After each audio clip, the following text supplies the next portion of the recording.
ശ്രീരാഘവാത്മരാമ ശ്രീരാമ രമാപദേ ശ്രീരാമരമണീയ വിഗ്രഹ നമോസ്തുതേ. നാരായണായ നമോ നാരായണായ നമോ നാരായണായ നമോ നാരായണായ നമഃ.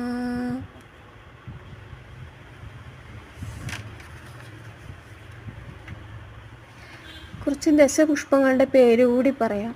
മുക്കുറ്റി, കയ്യോന്നി, ഉഴിഞ്ഞ, നിലപ്പന, തിരുതാളി, വിഷ്ണുക്രാന്തി, പൂവാങ്കുറുന്നൽ, മുയൽച്ചെവി, ചെറുള, കറുക.